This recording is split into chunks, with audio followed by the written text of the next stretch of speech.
اللہ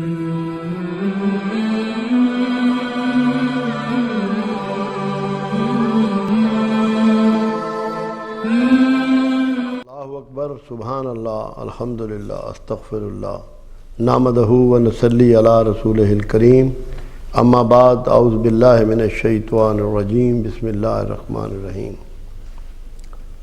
آج سے قبل ہم 2 عشروں پر گفتگو کر چکے ہیں، عشرہ رحمت پر اور عشرہ مغفرت پر۔ آج ہمارا موضوع ہے گفتگو عشرہ آگ سے نجات، رمضان الحکیم کا تیسرا عشرہ۔ خود کو بھی محفوظ رکھنا ہے آگ سے، معاشرے کو بھی، امت کو بھی۔ اس کے لیے کاوشیں اور کوشش بھی کرنا ہے اور دعائیں بھی کرنی ہیں، کیونکہ یہ تو ڈکلیئر بات ہے کہ اگر اس عشرے کو اس کے مطابق سمجھ لیا اور اس کے مطابق اس پر چل لیے تو یقینی طور پہ آپ آگ سے نجات پا گئے۔ رسول اللہ صلی اللہ علیہ وسلم ایک مرتبہ قبرستان کے پاس سے گزر رہے تھے اور حضرت علی کرم اللہ وجہہ رضی اللہ تعالیٰ عنہ آپ کے ہمراہ تھے، تو آپ نے فرمایا، اے علی، اگر تیری وجہ سے تیری ساری زندگی میں کوئی ایک شخص بھی ایمان لے آیا تو تجھ پر نار دوزخ حرام ہے، تجھ پر نار دوزخ حرام ہے۔ اب کوڈ کیا ہوا؟ کوڈ یہ ہے کہ آپ کا ایسا بیہیویئر ہو، ایسا طریقہ ہو کہ جو بگڑے ہوئے لوگ ہیں، جو خرافات میں پڑے ہوئے لوگ ہیں، جو ایسی زندگی گزار رہے ہیں جو معاشرے کے لیے نقصان کا باعث ہیں، فساد کا باعث ہیں، ان کی وجہ سے معاشرے میں آزار ہے، بے چینی ہے، پریشانی ہے، آپ ان کے ساتھ اچھا سلوک شروع کریں، ان کے ساتھ اپنے روابط بڑھائیں اور کوشش کریں کہ زندگی کے نارمل دھارے میں ان کو لوٹا کے لائیں۔ آپ کا رویہ اتنا اعلیٰ ہونا چاہیے، اتنا ڈیسنٹ ہونا چاہیے کہ آپ ایسے اگر ایک بندے کو بھی لے آئے تو آپ کے لیے آگ سے نجات کا ذریعہ بن جائے گا۔ اسی لیے پہلے 2 عشروں میں آپ کو پریکٹس کرائی گئی ہے رحمت کی، کیونکہ یہی رحمت مطلوب ہے لوگوں کو درست راستے کی طرف لانے کے لیے۔ آپ کو پریکٹس کرائی گئی ہے لوگوں کو معاف کرنے کی، مغفرت، معاف کرنا، ان کی غلطیاں نظر انداز کرنا، ان کی زیادتیاں بھول جانا۔ تو جب یہ پریکٹس آپ کو ہو گئی ہے 2 عشروں میں، کچھ نہ کچھ آپ نے سیکھ لیا ہے، اب اس کو آپ نے پریکٹس میں لانا ہے، لوگوں کو برائی سے نکالنا ہے۔ عشرہ آگ سے نجات یہ تب بنے گا کہ جب آپ نے جو سیکھا ہے، جو رحمت آپ نے حاصل کی ہے، جو مغفرت کے ڈھنگ آپ نے سیکھے ہیں، اس کو اب آپ نے پریکٹس کرنا ہے تاکہ لوگ جو ہیں وہ دوزخ میں جانے سے بچ جائیں، ان کو ہدایت کے راستے کی طرف لانا ہے۔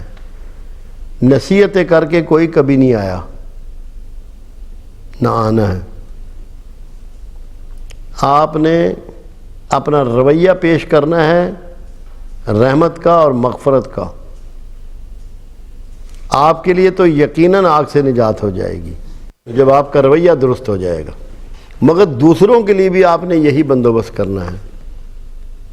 اگر آپ جنت میں چلے جائیں اکیلے اور کوئی پرانا سنگی ساتھی، رشتہ دار، عزیز و اقارب، پہچان والا نہ بھی ہوگا تو وہ جنت کیسی لگتی ہوگی؟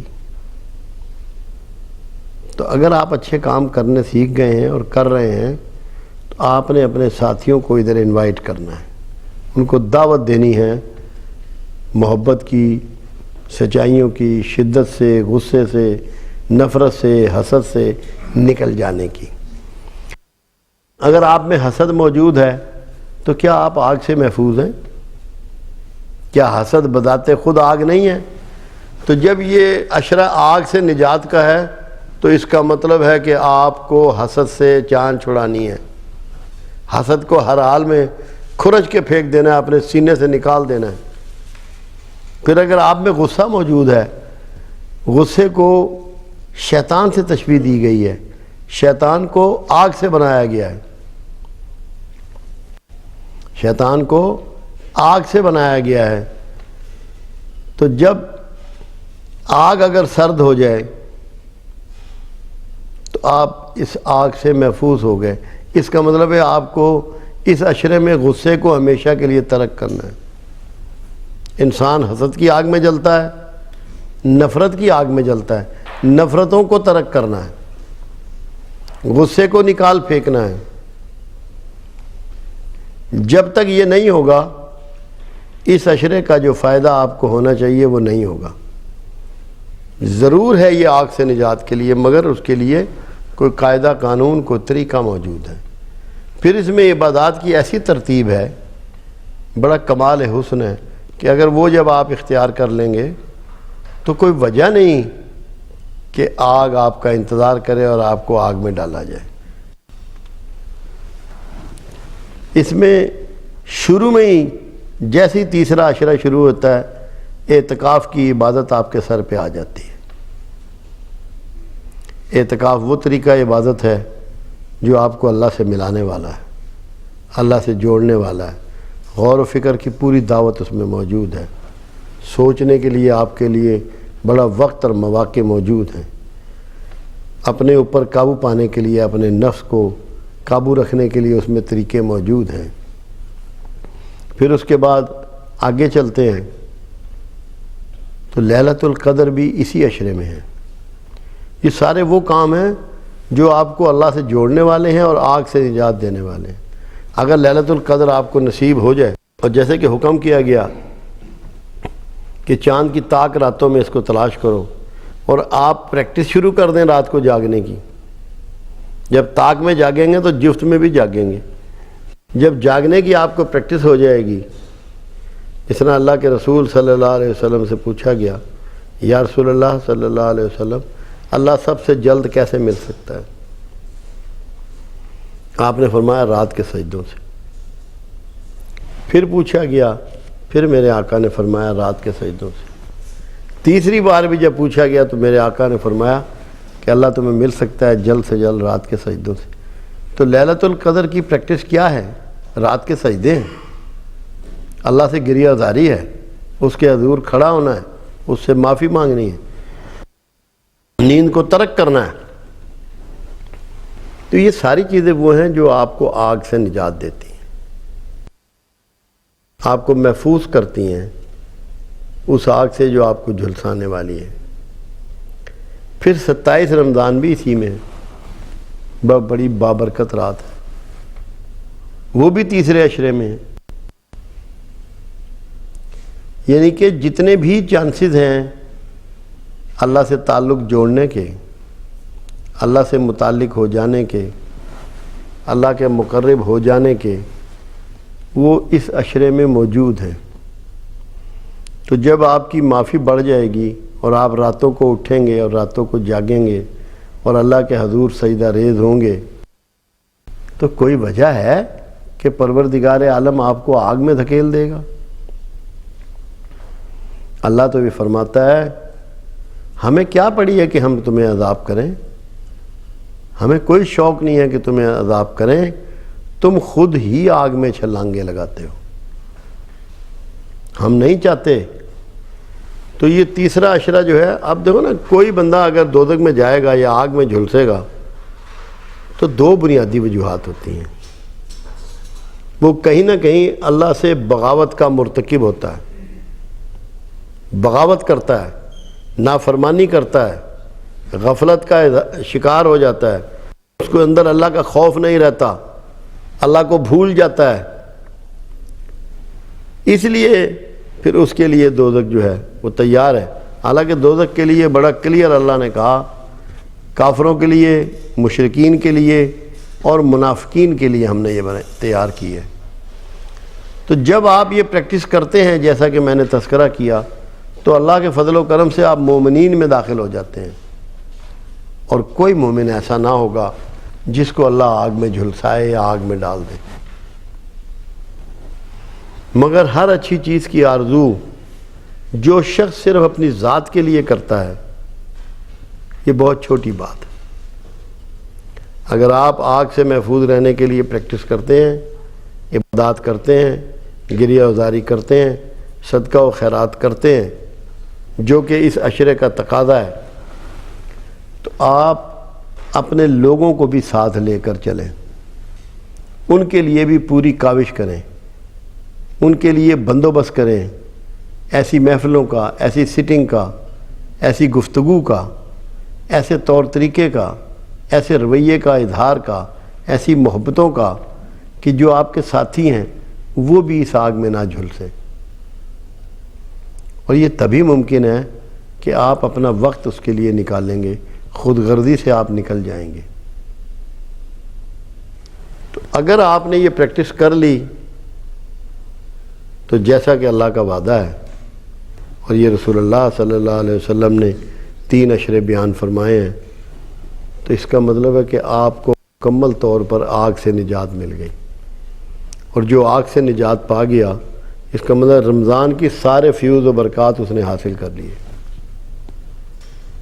تو یہ عشرہ جو ہے یہ زیادہ توجہ ہم سے طلب کرتا ہے، معافی مانگنے کے لیے، صدقہ و خیرات کرنے کے لیے، دوسروں کو معاف کرنے کے لیے،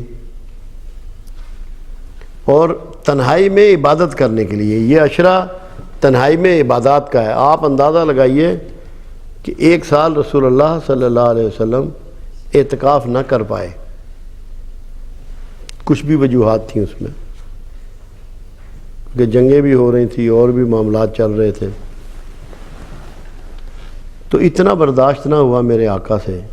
اگلے سال جو زندگی کا آپ کا دنیا میں آخری سال تھا، آپ نے 10 کی بجائے 20 یوم اعتکاف کیا، ڈبل، یعنی کہ جو پچھلے سال آپ کو بیٹھنا تھا وہ بھی آپ نے اس سال میں ملا لیا، مگر اعتکاف کیا، کیونکہ وہ اتنا بڑا غور و فکر کا موقع ہوتا ہے جو کہ آخری عشرے میں ہے، کہ جس سے آپ کی کایا پلٹ جاتی ہے، آپ کی اپروچ بدل جاتی ہے زندگی کو دیکھنے کی، صورتحال ساری تبدیل ہو جاتی ہے، آپ کے رویے بیلنس ہونا شروع ہو جاتے ہیں۔ مگر ایک بات اس میں پیش نظر رہے کہ یہ معاشرے کو دکھانے کے لیے نہیں ہوتا، لوگوں سے نمبر ٹنگوانے کے لیے نہیں ہوتا، اپریسیشن لینے کے لیے نہیں ہوتا، 30 رمضان کو یا 29 کی شام کو جب چاند نکل آئے ہار ڈلوانے کے لیے نہیں ہوتا، یہ آگ سے نجات کے لیے ہوتا ہے۔ آپ دیکھیے کہ ابوبکر صدیق رضی اللہ تعالیٰ عنہ جب اپنی تنہائیوں میں رات کو کھڑے ہوتے، اللہ کے حضور قیام کرتے، رکوع کرتے، سجدہ ریز ہوتے، تو ایسے ان کے سینے سے آوازیں نکلتی جیسے کہ ہانڈی کھول رہی ہو، اتنا شدت غم ہوتی اور معافی کی طلب ہوتی۔ اللہ کے رسول صلی اللہ علیہ وسلم کھڑے ہوتے، اللہ سے معافی مانگتے، تو ام المومنین عائشہ صدیقہ رضی اللہ تعالیٰ عنہ فرماتی کہ یا رسول اللہ صلی اللہ علیہ وسلم، اللہ نے تو آپ کے سارے اگلے پچھلے گناہ معاف کیے ہوئے ہیں، آپ اتنی زیادہ کیوں عبادت کرتے ہیں؟ آپ فرماتے کیا میں اللہ کا شکر گزار بندہ نہ بنوں؟ تو یہ موقع ہے اس عشرے کا کہ راتوں کو جاگیں، معافی طلب کریں اور اقرار کریں جو غلطیاں کی ہیں، جو کوتاہیاں کی ہیں، جو گناہ کیے ہیں، سب کا اقرار کریں۔ اقرار کرنا سب سے امپارٹنٹ ہوتا ہے۔ جب تک آدمی اقرار نہ کرے گا اپنے عیبوں کا، معافی بھی صحیح معنوں میں پھر مانگ نہیں سکتا۔ ایڈمٹ کر لے کہ یہ میں نے کیا ہے، اور ان 10 دنوں میں کمر باندھ لے، کمر بستہ ہو جائے کہ میں نے آگ سے نجات پانی ہے، اور کوئی وجہ نہیں کہ اللہ آپ پر رحمت نہ کر دے اور آپ کو اس آگ سے نجات نہ دے۔ یہ ہلکی پھلکی بات تھی جو میں نے تیسرے عشرہ کے حوالے سے کی ہے۔ اللہ کرے ہماری سمجھ میں آ جائے اور ہم یہ پریکٹس کریں کہ خود کو، اولاد کو، معاشرے کو، امت کو آگ سے نجات کی کوشش کریں۔ اللہ آپ کا اور میرا حامی و ناصر ہو۔